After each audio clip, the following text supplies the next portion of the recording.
शिव जी की कथा के उपलक्ष्य में कथा मंडप में विराजमान हमारे सम्माननीय महंत जी श्रीमान शिव पूजन महाराज जी तथा कथा मंडप में हमारे लगभग पूरे दिनों में यहाँ की शोभा बढ़ाने वाले स्वामी जी महाराज तथा सभी भक्तगण, समन्वय परिवार से जुड़े हुए सभी सदस्यगण, अधिकारीगण तथा भक्तिमयी दयामयी माताओं बहनों, विद्वत समाज के साथ आपका नवम दिवस में, विश्राम दिवस में इस पवित्र भूमि में हार्दिक स्वागत है।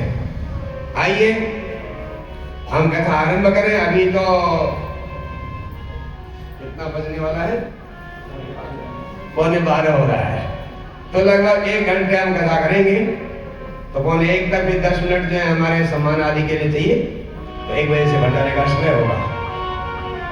तो देखिए, ये जो कार्यक्रम है इसको हम कहते हैं ज्ञान यज्ञ, जिसमें हर विषय के बारे में, भक्ति के बारे में, ज्ञान के बारे में, वैराग्य के बारे में बताया जाता है, उसको ज्ञान यज्ञ कहते हैं। सारे महापुराण जो है वह ज्ञान यज्ञ की चर्चा करते हैं, इसमें हमें ज्ञान प्राप्त होता है। इस कलिकाल में हमारे लिए ये सबसे उत्तम पढ़ाई लिखाई है, स्कूल है, जहां हम अपने सनातन धर्म की शिक्षा ग्रहण करते हैं। पहले समय में विवाह होने से पहले भी, विवाह होते ही वधुओं को और वर को, दोनों को गृहस्थाश्रम की व्यवस्था गुरुओं के द्वारा बताई जाती थी। अब समय के परिवर्तन के क्रम में ये सब अब नहीं बताया जाता, लेकिन अब मात्र एक साधन हमारे पास है जिसमें भगवान की कथा होती है, पुराणों की कथा। इसमें हम इसको यज्ञ कहते हैं। यज्ञ का मतलब होता है जहां 3 चीजें मुख्यतः होती है, जिसमें देव पूजन होता है, दान होता है और सम्मेलन होता है। और देव पूजन के अंदर हवन यज्ञ भी आ जाता है। दान, इसमें भंडारा होता है, ब्राह्मणों को पूजन होता है, उनको दक्षिणा दी जाती है, सभी को भोजन दिया जाता है भंडारे के दिन, तो ये दान कहलाता है। उसके साथ ही इसमें सम्मेलन होता है, लोग इकट्ठे होकर के भगवत चर्चा का श्रवण करते हैं। तो यज्ञ का मतलब 3 चीजें होती हैं, खाली हवन यज्ञ नहीं होता, और केवल कथा यज्ञ नहीं होता, और केवल दान भी यज्ञ नहीं होता, ये सब यज्ञ के अंग हैं। तो आपने देखा होगा प्रातः काल से समय पर हमारे विद्वान ब्राह्मणों के द्वारा यज्ञादि कार्य संपन्न हुआ। पहले पूजन हुआ, रुद्राभिषेक आदि, फिर हवन, तर्पण, मार्जन सब हुआ। तो हमको ये जानना जरूरी है कि हवन क्यों करना चाहिए। बहुत से लोग समझते हैं भाई बाजार से हवन सामग्री ले आओ, उसको जला दो, हवन हो गया, या आग में घी डाल दो, आग जलाओ, उसमें घी डाल दो, चीनी डाल दो, हवन हो गया। ये हवन नहीं कहा जाता, इसे यज्ञ नहीं कर सकते, क्योंकि हर चीज का अनुशासन होता है। बिना अनुशासन के कोई काम नहीं बताया गया यज्ञादि कार्यों में। इस विषय पर मनु महाराज कह रहे हैं, अग्नो प्रास्ताहुति सम्यक आदित्यम उपतिष्ठते, आदित्या जायते वृष्टि, पृष्ठे अन्नम ततः प्रजा। अग्नि में विधिवत आहुति देने पर आदित्यम उपतिष्ठते, वो सूर्य भगवान के पास पहुंचती है वो आहुति, और आदित्या जायते वृष्टि, और सूर्य भगवान उसी आहुति को वर्षा के रूप में लौटाते कई गुना बना करके। वृष्टि अन्नम तथा प्रजा, वर्षा होने पर अन्न होता है, और अन्न उत्पन्न होने से प्रजा का भरण पोषण होता है। इसलिए कोई भी हवन यज्ञ आदि होता है वो संसार के कल्याण के लिए होता है। संत लोगों में ये व्यसन है। हमारे महंत जी कह देते कि ये हमारा क्या है, ये कहते हैं कि हमारा नशा है। भगवान की कथा करवाने का और यज्ञ कराने का, लोगों को बुलाने का संत महात्माओं का नशा होता है। सबके अलग अलग नशे होते हैं, लेकिन जब ये नशा लग जाता है तो फिर ये बढ़ते ही जाता है, घटता नहीं है। और नशे तो हमें बर्बादी की ओर ले जाते हैं, और ये नशा हमें लग जाता है तो हमारा उत्थान हो जाता है, हम उदार बन जाते हैं। उदार का मतलब होता है ऊर्ध्वम ददाति उदार, उदारक। उदार का मतलब जो अपनी सामर्थ्य से अधिक दे देता है या देना चाहता है, उसका नाम उदार है। तो ये जो है विधिवत अग्नि में आहुति देने पर ये यज्ञ संसार के लिए कल्याणकारी होता है। इसमें सुनने सुनाने वाले, यहाँ उपस्थित देने वाले सभी पुण्य के भागी हो जाते हैं, क्योंकि जहाँ यज्ञ होता है, जहाँ पूजा पाठ होता है, वहाँ अलग किस्म के जीवाणु होते हैं। आपने ख्याल किया होगा, जैसे गेट के अंदर को आओ तो सोच बदलने लगती है कि नहीं बदलती? तो ये हमारा यज्ञ स्थल है, यहाँ केवल पूजन आदि होता है। तो आइए आज हम आपको कुछ कथाएं सुनाते हैं जो बड़ी रोचक है शिव महापुराण की। पवित्र नैमिषारण्य क्षेत्र में सूत जी से सौनक आदि ऋषि लोगों ने एक प्रश्न किया। उनका भगवान, हमने आपके श्रीमुख से ये बात तो सुन ली, हम समझ गए हैं कि शंकर भगवान ही परम तत्व है। शंकर भगवान है ये जानना एक बात है, तत्वतः वास्तव में इसको समझना उससे बड़ी बात है। वो ऋषि मुनि लोग सब जानते थे शंकर भगवान को, लेकिन सूत जी से कहा शिव तत्वं वयम सर्वे न जानीमो विचारतः। हम असली में शिव जो तत्व है, उस तत्व को वास्तव में हमें समझने में अभी नहीं आया। ऐसे ही संसार की हम लोगों की बातें, हम शिव जी को पूजा करते हैं, लेकिन शिव तत्व क्या है वो सारा शिव पुराण में सूत जी ने बताया। उन्होंने कहा अब हम समझ गए हैं शिव तत्व क्या। अब बताइए महाराज, हम एक बात और जानना चाहते। प्रभु ये बताइए कि संसार में, शास्त्रों में सबसे बड़ा व्रत क्या है? व्रत हमारे यहाँ एकादशी व्रत होता है, जन्माष्टमी होती है नहीं होती, रामनवमी होती है, अष्टमी होती है, चतुर्थी होती है, नवरात्रियों पर व्रत होते हैं। तो ऋषियों ने कहा सर्वोत्तम व्रत क्या है, जिस व्रत को करने से सभी व्रतों का फल हो जाता है, वो बताए। तो सूत जी ने कहा सारे व्रत उत्तम हैं, लेकिन शिवरात्रि का व्रत सबसे उत्तम है।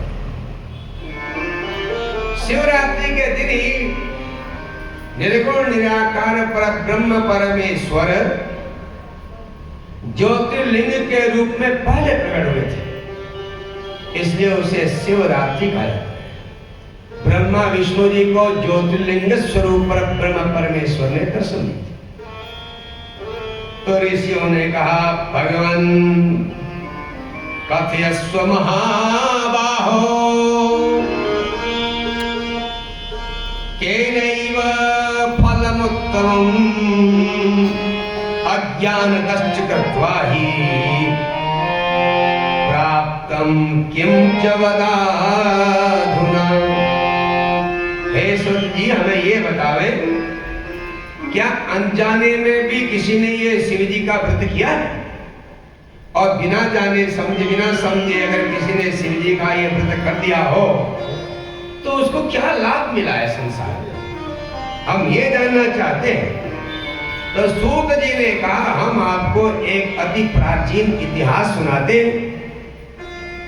जिसको सुन करके हमारे पाप की हानि हो जाती है, पाप नाश हो जाता है।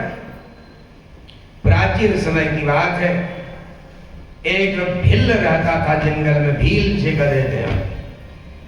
उसका नाम था रुद्रुह। रुद्रुह नाम का भील वन में रहता था। वो बड़ा बलवान था, अपने कुटुंब के भरण पोषण के लिए क्रूर कर्म भी करता था। अपने बच्चों का, पत्नी का पेट भरने के लिए कभी कभी वो बड़े ऐसे कर्म भी करता था जो पाप समझा जाता था। उसका क्रूर कर्म क्या था? निरंतरम वने गत्वा मृगान हत्वानुमेकशः चौर्यं च विविधं तत्र करोति स वनेचरः। वो एक पाप तो ये करता था, प्रतिदिन वन में जाकर के वहां के निरपराध जानवरों को, मृगों को मार लाता था। और दूसरा वो पाप करता था चोरी। रोज चोरी करता था, बचपन से लेकर बाल्यात् आरभ्य तेनेह शुभम कृतम न किंचन, शुभम कृतम न कदाचन। उसने जन्म जब से होश संभाला तब से जिंदगी भर कोई भी शुभ कर्म नहीं किया, अच्छा काम नहीं किया। बहुत समय बीत गया, समय तो बीतता ही जाता है। कदाचित शिवरात्रिश्च यासी तत्र सुशोभना न दुरात्मा सजानाति महाव्रतमनुत्तमम्। कदाचित सुशोभना शिवरात्रि आसी। एक समय ऐसा आया कि अति सुंदर जो आह्लादकारिणी शिवरात्रि है उसका व्रत आ गया। लेकिन ये दुरात्मा वो व्रत तो कुछ जानता था ही नहीं, उसने देखा नहीं ना। देखिए, जो आदमी जानता ही नहीं उसका अपराध कम माना जाता है। जो जानबूझ के पाप करता है वह ज्यादा अपराधी होता है। वो जान रहा है ये गलत काम है फिर कर रहा है। लेकिन ये दुरात्मा बेचारा क्या जाने क्या शिवरात्रि है। वो रुद्रोह नाम का भील जो है अपने परिवार लोगों के कहने पर जंगल में आखेट करने के लिए चल पड़ा। और क्योंकि सब लोग घर में भूखे थे, ऐसा समय भी और लोगों के सामने आता रहा है। पहले अकाल पड़ जाए तो धनवान लोग भी बड़े परेशान हो जाते हैं, क्योंकि अकाल पड़े तो अनाज तो धन तो नहीं खा सकते ना। अनाज ही चाहिए, अन्न चाहिए, फल चाहिए, जल चाहिए। घर में भूखमरी हो गई, बहुत दिनों से कोई जानवर मिला नहीं था। बच्चे रो रहे थे कि हमारे लिए कुछ लाओ। वो जंगल में आखेट करने के लिए चल पड़ा, धनुष बाण लेकर के। देवयोग से उस दिन कोई भी जानवर, कोई भी हिरण उसको दिखाई नहीं दिया दिन भर, और थी शिवरात्रि। अब वो हर समय यही देखता कि कोई जानवर मिले तो उसको बाण मारूं। इस सोच में वो जल भी नहीं पी सका दिन भर, क्योंकि उसको अपने परिवार के पेट भरने की चिंता थी और जानवरों की तरफ उसकी एकाग्रता थी। और सूर्य भगवान अस्त होने लगे। अब उसने सोचा कि भाई खाली हाथ घर जाऊं तो कैसे जाऊं। मेरे परिवार, मेरी पत्नी, मेरे माँ बाप, मेरे बच्चे सोचेंगे, सोच रहे होंगे कि रुद्र कुछ लेकर के आएगा फिर खाएंगे। लेकिन दिन भर में मुझे कुछ मिला ही नहीं। लेकिन अब खाली हाथ तो जाना नहीं चाहिए, क्या करूं क्या न करूं, चिंता में पड़ गया। फिर उसने तय कर ही लिया, चलो अब तो रुके रहता हूँ यहाँ पर, कहीं पर तालाब ढूंढता हूँ और तालाब के किनारे कहीं छिप के बैठता हूँ, क्योंकि रात में जंगली जानवर तालाब में जल पीने के लिए आएंगे और फिर उनको मार के ले जाऊंगा। वह रुद्र जो था हाथ में जल का पात्र लेकर के, जल का लोटा कह लिए, लोटा लेकर के एक बेल पत्री के वृक्ष में, एक बेल वृक्ष में चढ़ गया। और रात्रि का प्रथम प्रहर आया। एक हिरणी उछलते हुए, इधर उधर देखते हुए, चौकन्नी होते हुए उस तालाब के पास आई पानी पीने के लिए। पास में तालाब था ना, बेलपत्री के पेड़ के बगल में तालाब था। और वहां भील ने देख लिया था कि यहाँ जानवरों के पद चिन्ह, पांवों के चिन्ह दिख रहे हैं। इसलिए यहाँ जानवर रात में जरूर आएंगे। तो रात का जैसे ही प्रथम प्रहर लगा तो एक हिरणी आ गई और जैसे ही पानी पीने को उसने मुंह तालाब में लगाया तो इसने अपने धनुष बाण को संभाला। तो धनुष बाण उठाने में वो बेलपत्रियां गिर गई टकरा करके, और इसके हाथ में जो लोटा था पानी का उससे जल भी थोड़ा सा गिर गया। ये जानता तो था नहीं, दिन भर अनजाने शिवरात्रि का व्रत हो गया था और रात में शिव जी का पूजन भी हो गया। कैसे हो गया? जब बेलपत्रियां गिरी, नीचे गिरी, हाथ से जल भी नीचे गिरा, उस पेड़ के जड़ में शिवलिंग स्थापित था। बेलपत्री के जड़ में और पीपल के जड़ में शिव जी के पूजा का ज्यादा महत्व होता है। तो वहां शिव जी के लिंग की स्थापना की थी, लोग पूजन करते होंगे, अनजाने में उसका पूजन भी हो गया। हिरणी ने देखा, ऐसा लगता है कोई यहाँ पर चल रहा है, कुछ छटपटाहट हो रही है। इधर उधर देखा तो पेड़ में देखा वहां ये शिकारी बैठा हुआ है। हिरणी ने पूछा, भाई तुम यहाँ पेड़ में क्यों चढ़े हो? किम कर्तुमिच्छसि व्याध श्रुत्वा व्याधो प्रवीरितम्। अरे तुम शिकारी लगते हो, व्याध लगते हो, धनुष बाण लेके पेड़ में क्यों चढ़े हो? शिकारी ने कहा, कुटुंबम श्रुतम नित्य हत्वा त्वां कृपयाम्यहम्। मेरा परिवार भूखा है, तुझे मार के उनका पेट भरूंगा, इसलिए छिपा। हिरणी ने कहा, ये तो मेरा बड़ा ही सौभाग्य होगा, क्योंकि ये शरीर तो नाशवान है, इसने एक न एक दिन मरना है, ये शरीर नष्ट हो जाएगा। अगर तेरे बच्चों का परिवार का पेट भर जाए तो धन्य हम व्याध सत्वों में धन्य हो जाऊंगी। लेकिन सुनो भाई, मन मानसेन सुखम स्यात् वैद्यस्यानर्थकारिणः उपकार करस्यैव यत्पुण्यं जायते त्विह। ये शरीर हड्डी मांस का बना हुआ है, रुधिर इसमें है, मज्जा है और ये नाशवान शरीर है। अगर तेरा परिवार इससे तृप्त हो जावे तो इसमें जो मुझे उपकार मिलेगा, जो मेरा परोपकार होगा, उससे बड़ा कोई धर्म मेरे लिए नहीं होगा। मैं एक पशु योनि में पैदा हुई हूं, मैं कोई धर्म कर्म तो कर नहीं सकती। मेरी योनि भोग योनि है। देखिए, मनुष्य की योनि कर्म योनि है। मनुष्य ही ये मोबाइल फोन बनाता है।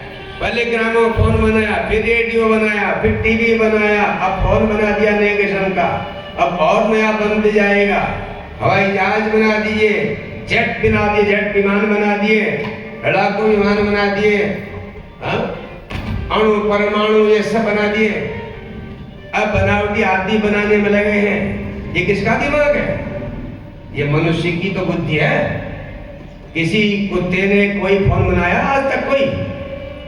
या किसी बिल्ली ने कोई हवाई जहाज बनाया? या किसी बंदर ने हवाई जहाज बनाया या उड़ाता है? देखिए, ये सब मनुष्य ही करता है। मनुष्य को भगवान ने अथाह बुद्धि दी है। स्वयं भगवान उसके अंदर बैठे हैं और जो करना चाहते उससे करवाते हैं, क्योंकि मनुष्य योनि कर्म योनि है। कहीं भगवान कथा करवा रहे हैं, कहीं होम करवा रहे हैं, कहीं जप करवा रहे हैं, कहीं दान करवा रहे हैं, कहीं लड़ाई करवा रहे हैं, कहीं मारपीट हो रही है, कहीं चोरी हो रही है, कहीं खोज हो रही है, अलग अलग काम चल रहे। सब भगवान की इच्छा से ही होता है। मनुष्य योनि में आकर के केवल खाने पीने सोने तक सीमित रहे तो फिर उसका जीवन तो पशु से भी गिरा हुआ है। जो अब लोग सोचने लगे हैं, मौज करो मौज, मरने तक मरने वाले से कहते हैं भाई एंजॉय करो तुम। अब क्या एंजॉय करें बताइए?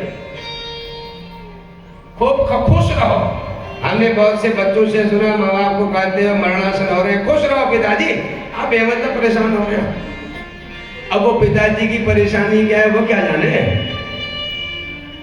अरे खाओ, ड्राई फ्रूट्स खाओ, ये खाओ, जूस पियो पियो, एंजॉय करो ना जितना मजा है। आजकल एंजॉय शब्द सबके जीव में बैठ गया है, भगवान का नाम कम है। तो ये भोग प्रवृत्ति पशुओं की होती है। पशु मनुष्य से कई गुना भोग भोगते हैं और हमसे अधिक सुख पशु प्राप्त करते हैं। इस दृष्टिकोण से देखा जाए तो आप एक उदाहरण से इस बात को समझ सकते हैं। अगर आपने एक महंगा कुत्ता पाल लिया हो और वो कुत्ता बड़ा साफ सुथरा होता है, होशियार भी होता है, और जब आपके पास महंगी गाड़ी हो तो जरूर आप उसको बैठाएंगे कुत्ते को। जिनके पास कुत्ता नहीं है वो कुत्ते का बनावटी कुत्ता रखते हैं घर में आजकल, 100 पीस के तौर से रखते ही रखते। क्यों रखते हैं? क्योंकि कुत्ता बड़ा वफादार होता है, मालिक का बड़ा ख्याल रखता है। कुत्ता और घोड़ा ऐसे जानवर हैं जो बड़े बड़े अपने मालिक का ख्याल रखते हैं, हर समय उसका ख्याल रखते हैं। अब देखिए कुत्ता हमसे ज्यादा सुख कैसे भोग रहा है, ध्यान से समझ में आएगा। आपने 1 करोड़ की कार खरीदी और अगली सीट में आपने जर्मन शेफर्ड जो बड़ा साइड का होता है बैठा दिया। वो बड़ा होशियार होता है। आप गाड़ी चलाने लगोगे तो वो भी चाहता है मैं भी चलाऊं गाड़ी, लेकिन उसके हाथ ऐसे नहीं होते। जब वो गर्मी के दिनों में खिड़की से बाहर को मुंह खोलता है, लोग कहते कितना अच्छा लग रहा है। कोई ये नहीं कहते कि मालिक कितना अच्छा लग रहा है, लोग कहते कुत्ता कितना अच्छा लग रहा है। कहते नहीं कहते देखो देखो कितना बढ़िया लग रहा है, बाहर को मुंह करके देख रहा है। जिसने नहीं देखा उसको बताते हो। अब वो 1 करोड़ की गाड़ी में दोनों पति पत्नी बैठे थे, साथ में कुत्ता बैठा था। आज एक गाड़ी के पास वो गाड़ी छू गई। 2-3 दिन पहले ही ली थी और गाड़ी के अंदर ही पति पत्नी का संग्राम शुरू हो गया। कैसे चला रहे हो तुम?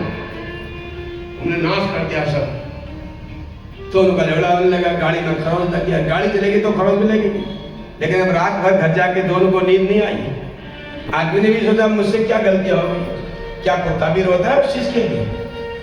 पेट्रोल डीजल हो या मत हो, तुम्हारी डेंट पेंट की वो कभी चिंता उसको नहीं होती, न तुम्हारे पेट्रोल की चिंता होती, न तुम्हारे खाने पीने की चिंता होती, लेकिन फिर भी वह बढ़िया ठाट बाट से खाता। जैसे वो भौंकता है, घर का बूढ़ा भौंकने लगे तो कितनी आपदा थी। घर का कोई सयाना ज्यादा बोलने लगे, ओ सब कहते हैं आदमी बेकार है। तो जब से बूढ़ा हुआ है 80-60 से तो उसकी बुद्धि खराब होते जा रही है, लेकिन कुत्ता भौंके तो लोग कहते बहुत अच्छा भौंक रहा है। कितने खुश होते हैं लोग। अब कुत्ते को कोई फिक्र नहीं, कोई चिंता नहीं, कोई दुख नहीं, कोई परेशानी। आपने कभी सुना किसी कुत्ते को ब्लड प्रेशर होता है? किसी गाय भैंस बिल्ली कुत्ते किसी को ब्लड प्रेशर नहीं होता। ये ब्लड प्रेशर ये होता है बंदर एक पेड़ से दूसरे पेड़ में छलांग लगा देते। अब कुत्ता हमसे ज्यादा सुख भोग रहा है कि हम भोग रहे हैं बताइए? ये उदाहरण है कुत्ते का, ऐसे औरों का भी। कुत्ते के ज्यादा ठाठ है हमसे, और हम उन चीजों से परेशान हैं जिसके लिए हम सुख चाह रहे थे। तो सज्जनों, पशु भी उस मामले में बड़े होशियार होते हैं, लेकिन मृगी ने कहा मेरी योनि तो ऐसी है, काम करने के लिए हाथ है नहीं, मैं कोई परोपकार कर सकती नहीं, इसलिए अगर मेरे मां से तेरा परिवार का पेट भर जाए तो मैं धन्य हो जाऊंगी। इतना बड़ा परोपकार मेरे जीवन में हो जाए मैं खुश हो जाऊंगी, क्योंकि परहित से बड़ा कोई धर्म नहीं होता। परहित सरिस धर्म नहीं भाई, परहित सरिस धर्म नहीं भाई, परहित सरिस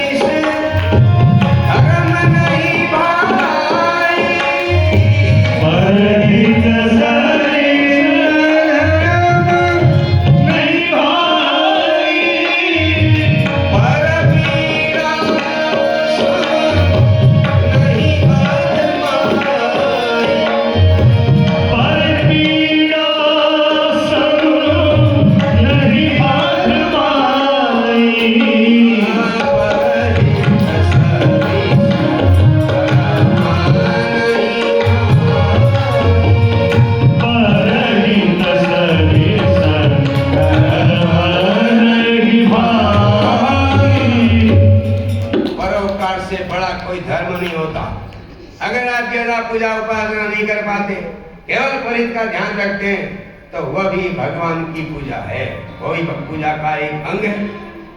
हिरण की बात सुन करके शिकारी बड़ा चकित हो गया, ये मरने को तैयार है ये हिरणी दूसरे के लिए। तो उसने कहा देखो भाई शिकारी, एक बात सुनो, तुम मुझे मारना, मेरे जीवन को सफल कर देना, लेकिन मैं एक बात बताती हूं तुमको, मेरे घर में छोटे छोटे बच्चे हैं, भगनीम च समर्प्य व स्वामी ने विधिवत कहा, आयास्ये च पुनर्मासात् तृप्तिस्ते सर्वथा शुभा। देखो कि आज मेरी जो है बहन है ना, बहन, मैं अपनी बहन को, अपने पति को, अपने बच्चों को अच्छी तरह सौंप करके फिर आ जाऊंगी, फिर तुम मुझे मारना, फिर तुम्हारे परिवार के लोग मुझे खाएंगे, उनको तृप्ति होगी। व्याध ने कहा हाँ, संकट आने पर सब ऐसी ही बातें करते हैं, तुझे मरने का डर लग रहा होगा, अपनी जान बचाने के लिए चालाकी कर रही होगी। मैं नहीं मानता तेरी बात को, तू सच बोलती है, क्या विश्वास है? मुझे विश्वास नहीं होता। हिरणी ने कहा देखो भाई व्याध, सत्येन सर्वथा देवा सत्येनैव समुद्रकाः सत्येन जलधाराश्च सत्ये सर्वं प्रतिष्ठितम्। सत्य के अनुसार ही देवता होते हैं, सत्य के प्रभाव से जल धारा बह रही है, और सत्य से ही सब कुछ संसार टिका हुआ है। सत्येन तिष्ठते पृथ्वी सत्येन तपते रवि। ये धरती सत्य के प्रभाव से रुकी हुई है, ये सूर्य भगवान जो चमक रहे हैं सत्य के प्रभाव से चमक रहे हैं। सत्येन वाति वायुश्च, सत्य के प्रभाव से ही हवा बह रही है। सर्वम सत्य प्रतिष्ठितम, सब सच में ही है महाराज। इसलिए शिकारी, अगर मैं लौट के ना आऊं तो मुझे बड़ा पाप लगेगा। ध्यान से सुनो, ब्राह्मणों वेद विक्रेता, जो ब्राह्मण वेद का व्यापार करे, संध्या पूजा न करे, जो स्त्रियां अपने पति से झूठ बोले या पति का समय समय पर अनादर करे, या दूसरे के किए हुए उपकार को जो नहीं समझता उसे कृतज्ञ करते, उसे जो पाप लगता है, धर्म का उल्लंघन करने का जो पाप लगता है, वह मुझे लगे अगर मैं लौट के नहीं आऊंगी तो। शिकारी देखता रह गया, सोचा कितनी ज्ञान की बातें कर रही है हिरणी, कसम खा रही है। उसको दया आ गई। शिवरात्रि के दिन भर का व्रत और रात्रि के पहले प्रहर की पूजा के प्रभाव से शिकारी के पाप कटने लगे, उसको सुमति आने लगी। जा फिर जा, जल्दी लौट के आ जाना, देर मत करना। उसने कहा मैं अपने बच्चों को सौंप के आ जाऊंगा, बिल्कुल आऊंगी, मैं देने लगा। एक प्रहर बीत गया, दिन और रात के 4-4 प्रहर होते हैं। अब दूसरा प्रहर लग गया रात्रि का, वैसी ही हिरणी दूसरी आ गई। शिकारी ने समझा वही आई होगी। जैसे धनुर्बाण उठाया, दूसरे प्रहर में जल की धारा गिर गई और बेलपत्रियां भी शिवलिंग के ऊपर गिर गई। अनजाने में शिव जी की 2 प्रहर की पूजा हो गई, उसके आधे पाप कट गए। हिरणी ने देखा कौन है भाई पेड़ में बैठा हुआ, क्या कर रहे हो तुम यहाँ पर? उसने कहा मैं व्याध हूं, मेरे बच्चे भूखे हैं, तुझे मारने के लिए बैठा हूं। कहा तू वो नहीं है जो अभी आई थी? ना ना ना ना, मैं नहीं हूं, मैं तो अब पहली बार आ रही हूं। उसने कहा तो बहुत खुशी की बात है, फिर तो तुम मुझे मारोगे, मुझे बहुत खुशी होगी, मैं लौट के आ जाऊंगी। अपने बच्चों को सौंप के अपनी बहन को, अपने पति को फिर मार देना तुम उसको। शिकारी कहने लगा पहली वाली भी ऐसे ही कर रही थी, अभी तक नहीं आई, और तू भी ऐसा ही कर रही है, तेरे भी बच्चे उसके बच्चे। अरे वो सीजन चला होगा ना बच्चों होने का, जंगल में जानवरों का एक समय चलता है, जैसे पक्षियों के बच्चे और अंडे होते हैं, जिन दिनों एक मौसम होता है बसंत ऋतु, ऐसे जंगल के जानवरों के भी किसी समय में जो उनके अनुकूल समय होता है उन दिनों उनके बच्चे होते। तो सच कह रही थी, और देखा बता तू तेरा क्या प्रमाण है कि तू लौट के आएगी, पहले वाली कभी आई नहीं। इसने मन ही मन सोचा पहले वाली मेरी बहन होगी शायद, क्योंकि हम ही लोग यहाँ पीने आते हैं। उसने भी कहा देखो भाई तुमको विश्वास नहीं है, सारा संसार सत्य पर ही टिका हुआ है, नहीं सत्या परो धर्म, सत्य से बड़ा कोई धर्म नहीं होता। तुम विश्वास नहीं करते हो, तुम्हारे बच्चे मेरे मांस को खा के सुखी होंगे, ये तो मेरे लिए खुशी का विषय है, मैं क्यों नहीं आऊंगी, लेकिन बच्चों को तो सौंप के आऊं। सच कर दिया, हाँ सच करती हूँ। अरे अगर मैं लौट के नहीं आऊंगी तो मुझे वो पाप लगेगा जो पूजनीय लोगों का अनादर करने से लगता है, गुरु का अनादर करने से लगता है, ब्राह्मण का अनादर करने से लगता है, माता पिता को जो अपवाद लगाते हैं, माता पिता की कमियां गिनाते हैं, ऐसे पुत्र पुत्री को जो पाप लगता है वो मुझे लगेगा। तो दिख चला गया, पहले वाली ज्ञान की बातें कर रही थी, उससे ज्यादा यह कर दिया। शिकारी का मन बदल गया, कहा बेटा जल्दी आ जा, जल्दी आना। हाँ हाँ जल्दी। दूसरा प्रहर बीत गया, तीसरा लग गया।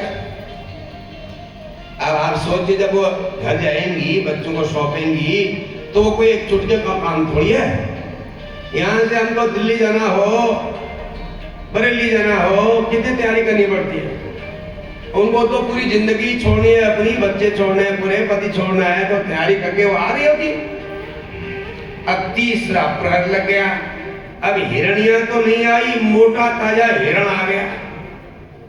वो बड़ा खुश हो गया, ये बढ़िया होगा, अच्छा क्या उनको नहीं मारा, ये खूब मोटा ताजा है, इसको मारूंगा तो मेरे परिवार का पेट भी भरेगा, 2-4 दिन तक चलेगा।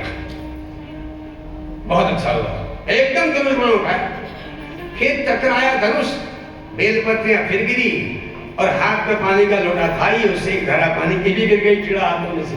तो शिवरात्रि के दिन अनजाने में रात के तीसरे प्रहर की शिव जी की पूजा हो गई, और उसके 1/4 पाप रह गए, बाकी मुक्त हो गए, 2/3 नष्ट हो गए। वो हिरण घबराया, बड़ा चुलबुला था, मोटा ताजा। कहा भैया तुम कौन हो, यहाँ क्या कर रहे हो रात्रि में? उसने कहा शिकारी तुझे मारूंगा और क्या कर रहा हूं, खूब मोटा है ना, तुझे मार के मेरे परिवार का पेट भरेगा, मैं बहुत खुश हूं। तुझसे पहले 2 हिरणियां आई थी, वो तो अपने बच्चों को सौंपने गई हैं, और तुम आ गया, बढ़िया हो गया, जो मैंने उनको नहीं मारा, अच्छा हुआ। हिरण बड़ा खुश हो गया, कहा मुझे बड़ी प्रसन्नता है, तुम मुझे मारोगे अपने बच्चों के लिए, ये बेकार का जीवन, ये पशु जिंदगी, इससे बड़ा उपकार हो जाएगा, तुम जरूर मुझे मारना। लेकिन देखो भाई शिकारी, मैं अपने बच्चों को, अपनी पत्नियों को सौंप के आ जाऊंगा। अब सब ठीक ही कर रहे, कोई गलत थोड़ी कर रहे, मेरे बच्चे हैं ना छोटे छोटे, उनको मैं अपनी पत्नियों को सौंपूंगा। मेरी 2 पत्नियां हैं और 4 बच्चे, और 4 बच्चों को उनकी पत्नी, अपनी पत्नी को सौंप के, उनकी माँ को सौंप के, समझा बुझा के कि मैं अब मरने जा रहा हूँ, फिर दोबारा आऊंगा नहीं, तो एक बार उनसे मिल करके आ जाऊंगा। आपने कहा जितने आए सब ऐसे ही कहते हैं, 2 आए उन्होंने भी कहा हम अभी जाएंगे, बच्चों को सौंप के, अब तू कह रहा तेरे भी बच्चे सौंपने भाई। ये सब अपने जान बचाने का तरीका है तुम लोगों का। मैं जान गया तुम्हारी चालाकी, तुम पशु होकर के भी बड़े चालाक हो। हिरण ने कहा क्या मतलब, तुम ये मान रहे हो कि मैं लौट के नहीं आऊंगा? देखो हम जो कहते हैं वही करते हैं, हम पशु हैं भले ही, हाँ मैं आऊंगा। तो क्या प्रमाण है तुम आओगे? नहीं आऊंगा तो किसी दूसरे की धरोहर को हड़पने का जो पाप लगता है, बिना कारण किसी को दुख देने का जो पाप लगता है, तीर्थ में जाकर के चोरी करने का, अधर्म करने का, पाप करने का जो पाप लगता है वह मुझे लग जावे। और बहुत सारी बताई बातें, अगर नहीं आऊंगा तो शिकारी का मन बदल गया। बताओ, एक से एक विद्वान हिरण आ रहे, इनने तो मेरी बुद्धि पलट दी, जाकर जा जल्दी लौट के आ जाना। हिरण ने पानी पिया और चौकड़ी भरते हुए दौड़ा। अब लग गया चौथा प्रहर। अब 3 के 3 एक ही जगह के रहने वाले थे। जो हिरण था वह 2 उसकी पत्नियां थी।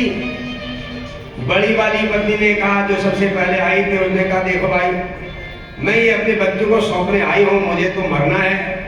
एक वो पानी के तालाब के किनारे जो शिकारी रहता है, उससे मैंने वचन दिया है कि मैं आऊंगी और वो मुझे मारेगा, उसके बच्चे भूखे हैं। मुझे परोपकार का मौका मिला है, इसलिए अब आप बच्चों की देखरेख करना। अपने पति को और अपने बहन को हृदय से लगाया और ये विदाई लेने लगी। दूसरी हिरणी ने कहा, नहीं दीदी, तू मेरे बच्चों का ख्याल करना। मैंने कह रखा मैं आऊंगी, मैं मरूंगी, तो मैं तो झूठ नहीं बोल सकती। मैंने कह रखा मैं जाऊंगी, तुम यहाँ रहो। हिरणी ने कहा नहीं, मैंने भी तो कह रखा है। अब दोनों तैयार हो गई। दोनों ने कहा फिर हमारे पति घर रहेंगे और ये बच्चों की देखरेख करेंगे। और पति ने कहा मैंने भी तो कह रखा, वो तो मुझे देख के खुश था। वो तो कह रहा था कि तुम खूब मोटे ताजे हो, तुम्हें मारने में ज्यादा फायदा है, इसलिए तुम यहाँ रहो, मेरे मरने से वो खुश हो जाएगा। दोनों ने कहा ना ना, वचन दिया है, चाहे मारे किसी को भी, तुम्ही को मारे या किसी को मारे, जब तुमने वचन दिया, तुम भी जाओ, हम भी चलते सर। तो बच्चों का क्या करें? उन्होंने कहा बच्चों को जो पड़ोस में जो हिरन रहते हैं दूसरे जंगल की तरफ, उनके बच्चे, वो अपने बच्चों के साथ हमारे बच्चों को भी मिला लेंगे, उन्हीं की देखरेख वही कर देंगे। अब बच्चे थोड़े बड़े हो गए, घास चर करके बड़े हो जाएंगे। अब 3 के 3 की बातें बच्चे सुन रहे थे और बच्चों को छुड़ाए दूसरी जगह। तो जब बच्चों को छोड़ के आए और 3 के 3 चल पड़े मरने के लिए, खुश हो गए, आनंदित होकर के कि आज मरेंगे, मरना तो आई, लेकिन इस शरीर से परोपकार करके मरेंगे, कितनी बड़ी बात है। जा रहे थे, पहुंच गए उनके भी सामने। भील ने धनुष बाण उठाया, चौथा प्रहर लगा था, फिर बेलपत्ती गिरी, बेलपत्ती के पत्ते गिरे और हाथ से जल की धारा गिरी।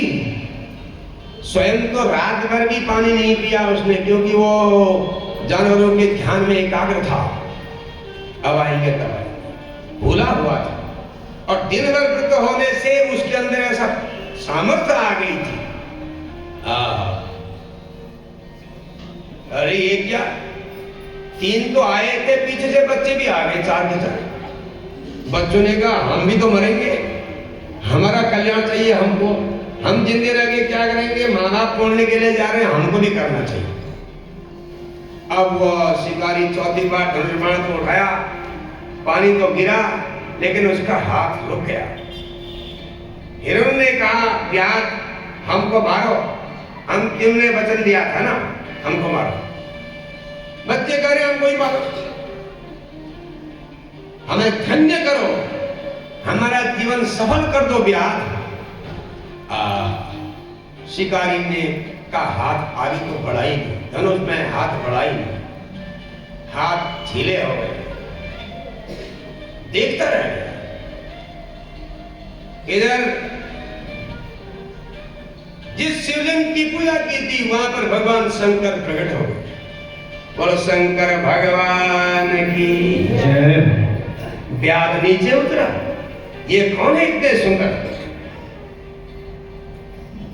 भगवान ने कहा व्याध, हम तुम्हारी तपस्या से, व्रत से खुश हुए हैं। कौन सा व्रत महाराज? अरे तुम्हें मालूम नहीं है, आज शिवरात्रि है, तो शिवरात्रि में दिन भर भी तुमने व्रत किया अनजाने, और रात भर भी व्रत किया, और पेड़ में बैठ के तपस्या कर। इसलिए कहते हैं भाव कुभाव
भाव से भगवान को याद करिए, कुभाव से याद करिए, क्रोध में याद करिए, आलस्य में याद करिए। कैसे ही भगवान को याद करने से मंगल ही होता है। अब ये मन में आया हो रहा होगा, जब उसको पता ही नहीं था तो उसको पुण्य कैसे मिल गया? आपका मन भी होता हो भाई, वो कुछ जानता नहीं, फिर भी उसको शिवरात्रि के व्रत का फल मिल गया, शिव जी प्रकट हो गए। अब हम जानते हैं, हमारे सामने तो प्रकट होते भी नहीं। क्या कारण है? चाहे भगवान का नाम आप जान करके जपो या बिना जाने जपो, उसका फल होता है। किसी आदमी को पता नहीं है गुड़ है, लेकिन जब वो गुड़ खाएगा तो मिठाई होगा कि नहीं होगा? या कोई आदमी ये नहीं जानता कि इस तार में हाथ लगाने से करंट आएगा, बिजली के तार में, वो जानता नहीं है, लेकिन नहीं जानता तो करंट थोड़ी लगेगा, उसको भी लगेगा। चाहे आप जानते हो या नहीं जानते हो, खुले तार में हाथ लगाओगे तो बिजली का करंट जरूर लगेगा। इसी प्रकार अनजाने भी भगवान का भजन करने का फल होगा। या इसको ऐसे भी समझ सकते, एक बुजुर्ग महिला ने कहा, अब प्रयाग में कुंभ होने वाला है, अब मुझे कौन ले जाएगा? बेटू ने कहा बिल्कुल ले जाएंगे, चलो। ट्रेन का टिकट बुक करवा दिया। टिकट में ट्रेन में जैसे ही बुढ़िया को बैठाया, उसने कहा मुझे उतारो, मैं मरती हूँ, मुझे डर लग रहा है, मुझे उतारो। अब लड़की जानते थे, उनने कहा उतारेंगे तो क्या फायदा, प्रयाग का तो अभी थोड़ी देर हल्ला मचाने दो उसको। वो हल्ला मचाते रही, मुझे उतारो, मुझे नहीं जाना है हरिद्वार, प्रयाग कहीं नहीं जाना है, कुंभ नहीं जाना है, उतारो। लड़कों ने कहा ठीक है, उतार देते, थोड़ी देर में उतार देते। ऐसा करते करते प्रयाग पहुंच गए। तो प्रयाग पहुंची कि नहीं पहुंची बताइए? उसको पता थोड़ी था कहां पर प्रयाग है। ट्रेन का फायदा हुआ नहीं अनजाने में उसको। तो संसार में बहुत सारे कार्य हम अनजाने भी करते हैं।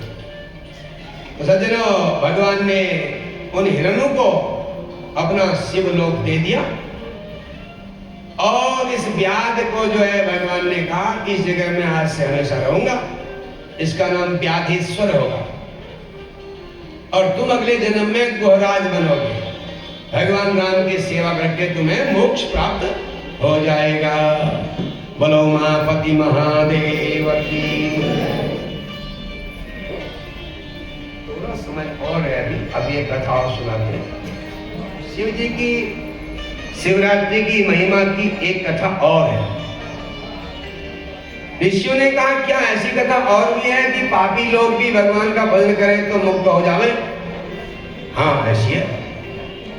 सूर्य जी ने कहा अवंती नगरे रम्ये दीक्षितो ऋषि सत्तमः सत्कुलीन सदाचारः शुभ कर्म परायण।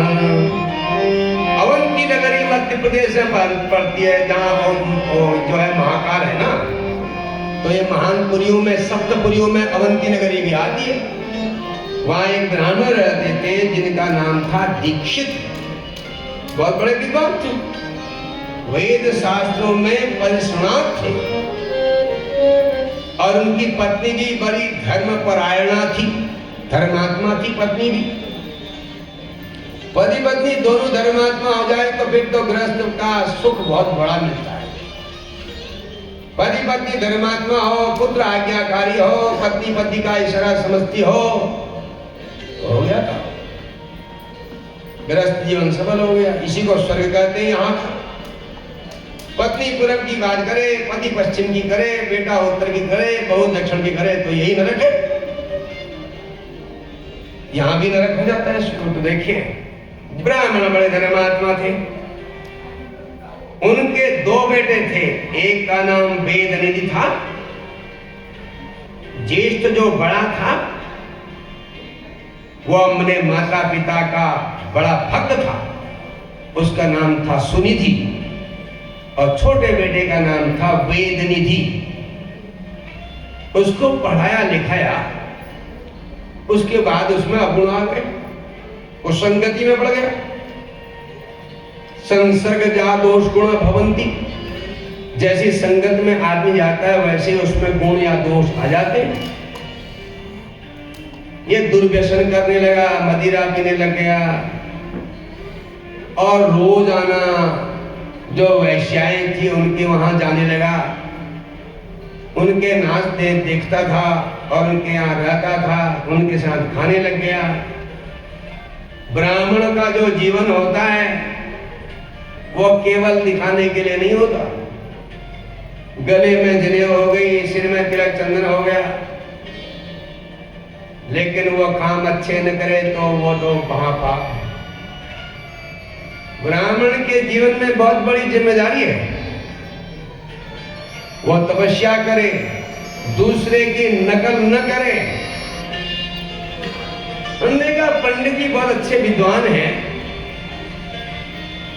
लेकिन दाढ़ी बनाते हैं जैसे हीरो लोग बनाते हैं, थोड़ी यहाँ छोड़ देते हैं और यहाँ तक कर्जन कट बनाते हैं, बालों में भी बिल्कुल अलग ही कट है। तो ये ब्राह्मण का लक्षण नहीं है। ब्राह्मण का जीवन समाज के लिए बहुमूल्य है। तप करते हुए, साधना करते हुए, सरल रहते हुए, सरल। अगर ब्राह्मण दिखावे में उतर गया तो ब्राह्मण तो उसका समाप्त हो जाता। और लोग कर सकते हैं। ब्राह्मण का जीवन और लोगों से कठिन है, इसलिए कहते हैं ब्राह्मण सतदेहोयम क्षुद्र कामाय सते। वैसे तो मनुष्य का शरीर ही अच्छे कामों के लिए है, तो ब्राह्मण के जीवन में ज्यादा जिम्मेदारी है। वो समाज का उदाहरण होता है, उसमें त्याग, तप, साधना ये सब होनी चाहिए। लेकिन ऐसा भी नहीं है कि जैसे हल्द्वानी में रहने वाले पंडित जी हों, जजमान के यहाँ पूजा पाठ सत्यनारायण कथा करने जावे और कथा करके कहा पंडित जी आपको खुश रहना चाहिए, दक्षिणा देने से पहले कह दी। दक्षिणा जब पंडित जी तो संतोषी होते हैं ना, इसलिए आपको संतोष करना चाहिए। अब पंडित जी समझ जाएंगे भाई ये तो गड़बड़ी है। आपने क्या किया होगा, हर चीज का आजकल पैसे पहले तय करने पड़ते, नहीं करने पड़ते। आप कोई भी काम करवाओ, मकान बनाओ, गाड़ी की मरम्मत करवाओ, वो कहता है इतने पैसे लगेंगे, ये देखिए ये पुर्जे में लगेगा, ये मेरा लगेगा, मुझे लगेगा, ये मेरे साथ काम करने वालों को इतना पैसा आपको देना पड़ेगा। आप देते, लेकिन एक काम ही ऐसा है केवल पूजा पाठ का, जहां पूजा पाठ करने के बाद पंडित जी कहते हैं पंडित जी तुमको संतोषी होना चाहिए। अब दिन भर बैठ जाइए, बैठ जाइए, बैठ जाइए, बैठ जाइए, बैठिए उधर कुर्सी बैठिए।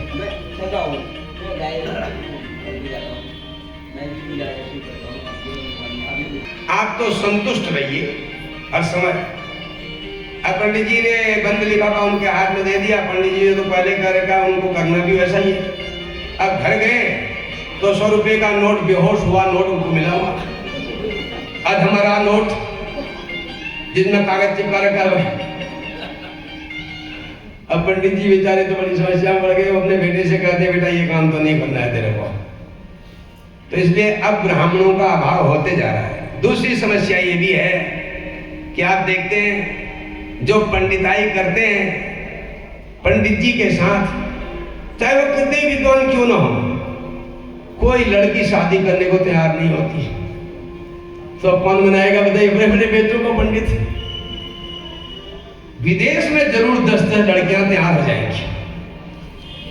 हम जाते हैं ना विदेशों में, परसों से जाते रह रहे, देखते हैं वहां, वो समझते हैं पंडित जी से मेरी शादी हो जाए तो हम तो स्वर्ग में चले जाए। अब भी हमसे कर ले जाते हैं पंडित जी हम आपसे शादी करना चाहते हैं, तुम्हारा दिमाग खराब है। वो बेचारे भोले भाले भोली वाली लड़कियां और तो जानती नहीं ना ये बात, तो वहां ऐसे ही तो होता है। वही तो यही आ रहा है ना धीरे धीरे। वैसे वो लोग बहुत अच्छे हैं, ईमानदार हैं, बिल्कुल सही काम करते हैं। कोई भागवत कथा करनी हो 2 महिलाओं को सौंप दो, आप ऐसा चमका देंगी पूछो, पूरे टाइम लगा करके श्रद्धा से। वहां आदमी से अधिक होशियार महिलाएं हैं, यहाँ भी हैं। तो देखिए उनको पता नहीं है, वो समझते हैं ये अच्छे लग रहे हैं हमको, ये पंडित जी हैं, टीका चंदन लगाते हैं, पूजा पाठ करते हैं, हमारा जीवन सफल हो जाएगा। एक दिन एयरपोर्ट में जैसे मैं उतरा, एक लंबी चौड़ी महिला ने कहा मैं आपको पकड़ लूं। तो दिमाग खराब हो गया, नहीं मुझे आपको पकड़ना है। हमारे साथ वो डॉक्टर आए थे हमें लेने के लिए, उन्होंने कहा नहीं 2 लो। जानती थी हमको पहले से, लेकिन बोली मुझे बहुत दिनों बाद देख के आपको पकड़ने का मन कर। सच बता दिया। भले ही हमने उसका उधर लो, वो तो ये भी जानते हैं कि जब हम एयरपोर्ट में उतरे तो हमारे जो बक्सा है या ब्रीफकेस से कहते हैं, आप उसको हाथ नहीं लगाते, वो जानते हैं पूजा पाठ का सामान है, हमको अपने आप ही ढोना है, वो नहीं लगाएंगे, हमको पता है कि अशुद्ध हो जाए। तो ये इतने सरल होते हैं। मैं कहता हूँ अगर पंडित जी की शादी करनी हो तो वहां तो लाइन लग जाए, फिर तो परीक्षा करनी पड़ेगी किससे। और यहाँ पहले यहाँ भी ऐसा ही होता था, जो तपस्वी होता था, विद्वान होता था, राजा अपनी बेटी राजकुमारी का विवाह उससे करता था। अब समय बदल गया, हम विदेश की नकल कर रहे हैं और हमको विद्वान होशियार नहीं चाहिए। हम तो पूछते हैं तुम्हारी सैलरी कितनी है। अगर लड़की को 50 लाख मिल रहा है तो कहती है मेरे पति को तो कम से कम 1 लाख रुपया मिलना चाहिए। अगर साल का उसको 50 लाख मिल रहा है, मेरे पति को 1 करोड़ मिलना चाहिए, तभी शादी होगी। अब ऐसी स्थिति है, केवल पंडितों की नहीं, हर शादी में दिक्कतें आ रही हैं आजकल कलिकाल में। तो सज्जनों, वो ब्राह्मण का जीवन जो है वो छल कपट के लिए नहीं है, बल्कि समाज में एक मार्गदर्शक होता है ब्राह्मण, एक संरक्षक होता है समाज का। उस पर लोगों की बड़ी श्रद्धा होती है। ब्राह्मण तपस्वी होते हैं, तप बल विप्र सदा परिवार,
श्रेष्ठ कहे जाते हैं। तो ब्राह्मण तपस्या का मतलब वो भोजन भी हर जगह न करे। अब जहां मर्जी आए कहा हाँ यहाँ भी कर लेंगे, वहां भी कर लेंगे, होटल में भी कर लेंगे, इधर भी कर लेंगे, ऐसा ही भोजन कर लेंगे।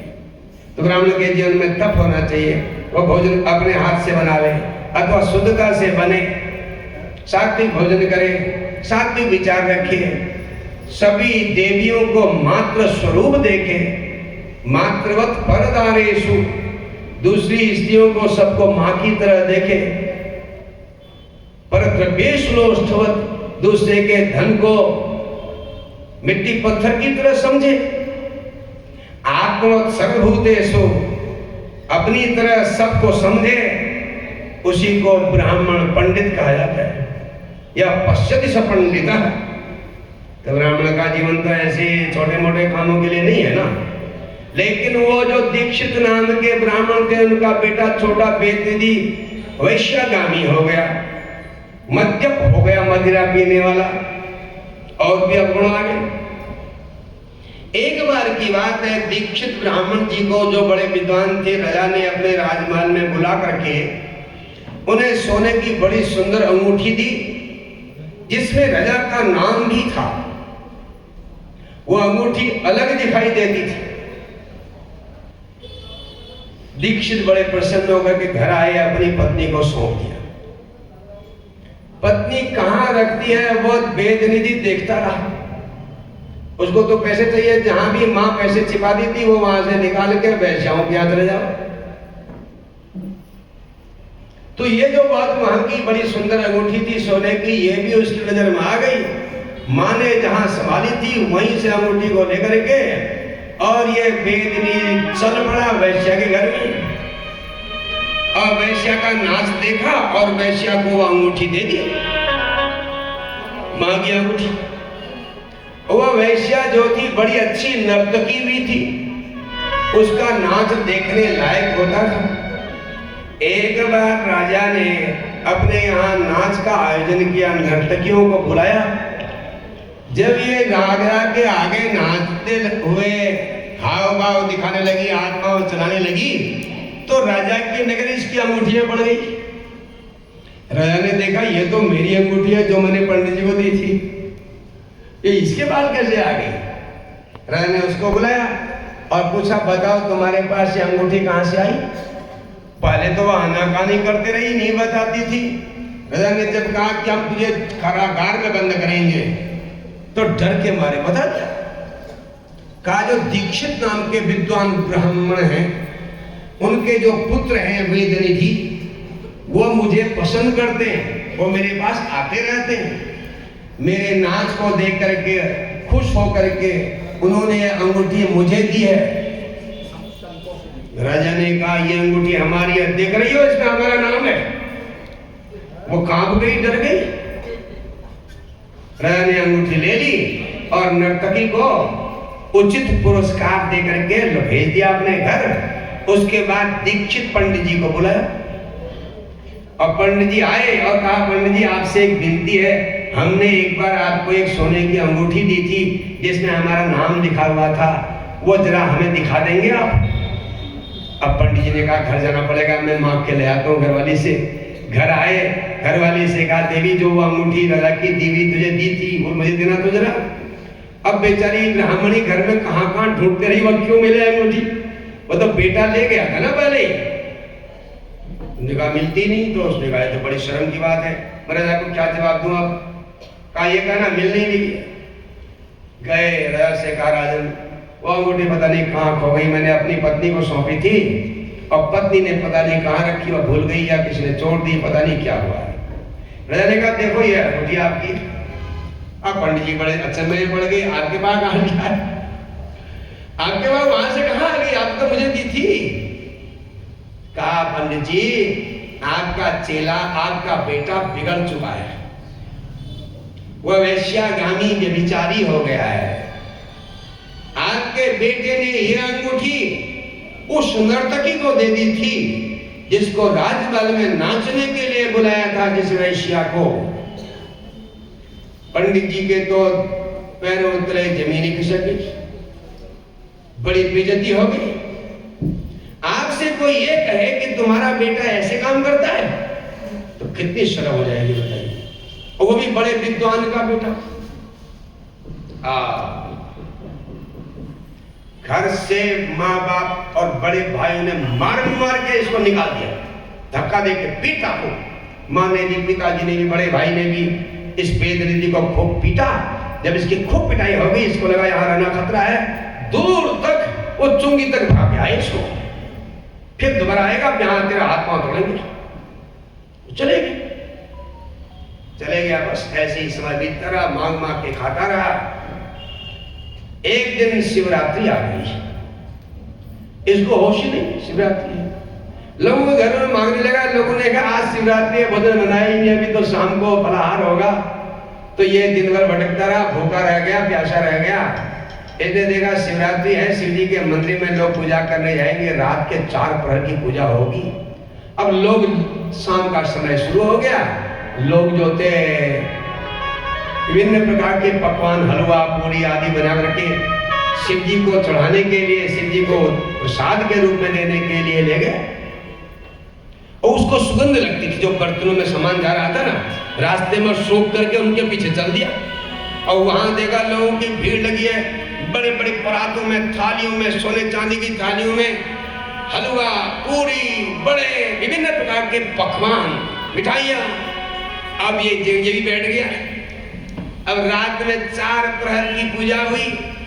अब ये कहाँ पूजा करे, ये तो ध्यान वहां है, कब ये जाए मैं खाऊं। दिन भर भूखा था। अब सब कीर्तन करते, अपने भी ताली बजाते रहता है, वही देख रहा है कब जाए, कब खाओ, कब जाए। लेकिन रात भर जग तो गया, दिन भर भूखा, रात भर जागरण। अब 4थी प्रहर की पूजा करके बहुत से लोग तो चले गए, महिलाएं चली गई। कुछ लोग जिनको दूर जाना था वही सो गए मंदिर के आसपास, अगल बगल। अब इसने देखा सब सो गए, अब जो प्रसाद चढ़ा हुआ इसे खाऊंगा। इसके जीभ में खूब रस आने लगा, हलवा, पूरी, बड़े, मिठाइयां। धीरे धीरे शिव जी के जो शिवलिंग के पास रखा हुआ था प्रसाद, उसको उठाने के लिए खड़ा हुआ। कई महिलाएं सोई हैं, इनके ऊपर पांव न पड़ जाए, तो बहुत सावधानी से हुआ। जब ज्यादा सावधानी करते हैं तो ज्यादा गड़बड़ हो जाती है। कभी कभी हमने क्या किया हो, अब इस पहुंच गया शिवलिंग के पास, प्रसाद उठाया। अब पूरा प्रसाद, शिवलिंग बड़ा है, मोटा है, और उसकी परछाई प्रसाद में पड़ रही है, इसलिए साफ नहीं दिख रहा।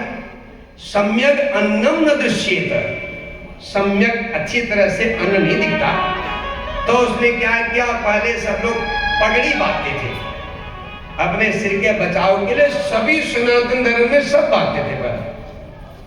तो पगड़ी में खोली, उसमें से चीरा कपड़ा और उसको एक बहुत बड़े बत्तीनी बत्ता बनाया मोटा सा कपड़े का, उसको भिगाया दिए में, और इतनी मोटी मोटी कपड़े की बत्ती जब धो जलने लगी और शिवलिंग के चारों तरफ घुमाया, देखा कहाँ क्या पड़ा है, कहाँ फल पड़े हैं। अब शिवरात्रि का दिन है, इतनी मोटी बत्ती से भगवान की आरती कर रहा है और चारों तरफ घुमा रहा है। भगवान तो कह रहे देखो आरती कर रहा है बेचारा। और प्रसाद उठा लिया, उठा करके अब धीरे धीरे जाने लगा सावधानी से। अचानक जब दशा खराब होती है तो ऐसा ही होता है। अचानक कोई सोई हुई स्त्री के पांव पर उसका पांव पड़ गया और वो चिल्लाई, चोर चोर चोर चोर चोर, पकड़ो पकड़ो। ये प्रसाद लेकर के भगा। वो सिपाही पहरेदार जो खड़े थे वो धनुष बाण लेके उसका पीछा करने लगे और दूर जाके उन्हें लगाया निशाना, उसको बाण मार दिया। वो हाथ में शिव जी का प्रसाद लेकर के वहीं गिर गया। शास्त्र कहते हैं कि शिवलिंग में चढ़े हुए प्रसाद को केवल अधिकार सन्यासी का होता है। हाँ, बाण रावण चंडीश नंदी भृंगी जादय, बाण रावण चंडीश नंदी भृंगी ऋषि आदि इनका अधिकार होता है। सदा शिव प्रसादोयम सर्वे गृह्णन्तु संभवा, वो इसको ग्रहण करे। शिवलिंग का प्रसाद लेने का गृहस्थी का कोई अधिकार नहीं है, न वहां का जल, न शिव जी में चढ़े हुए पत्ते। हमने बहुत जगह देखा आरती पूजा में पहले संत महात्मा को बुलाते थे, शिवलिंग की पूजा के बाद महात्मा जो आशीर्वाद देते थे उसको रखते थे। अब गृहस्थी को अधिकार है नहीं, तो गृहस्थी पंडित जी का प्रसाद दे तो उसको सिर झुका के वहीं रख देते हैं, ये नियम है शास्त्र। शिवलिंग में चढ़ी हुई कोई भी चीज में गृहस्थी का अधिकार नहीं है, इसको शिव निर्माल्य कहा जाता है। शिव निर्माल्य के लिए शिव पुराण में बहुत बड़े 2 अध्याय हैं जिसमें यही बातें बताई है। लेकिन वो प्रसाद शिवलिंग से अलग चढ़ा हो, आपने शिवलिंग में रख करके बाहर रखा हो और भगवान को जल चढ़ा करके वो चढ़ा दिया हो, तो वो सब आप ले सकते हैं। शिवलिंग में चढ़ा हुआ फल, जल, फूल, पत्ते कुछ भी नहीं ले सकते।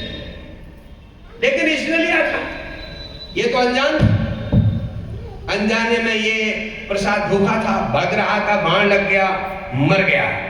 लेने के लिए यमदूत आए, उधर शंकर भगवान के गण आ गए, त्रिशूल और भस्म लगे, भस्म पोते हुए अपने सिर में, हाथ में त्रिशूल, और यमदूतों को मार मार के भगा दिया और उस वेद निधि को सीधे भगवान शंकर के कैलाश लोक में लेके चले गए। शिवरात्रि के दिन अनजाने में व्रत करने से प्रसाद वो खा नहीं सका, केवल हाथ में लेके जा।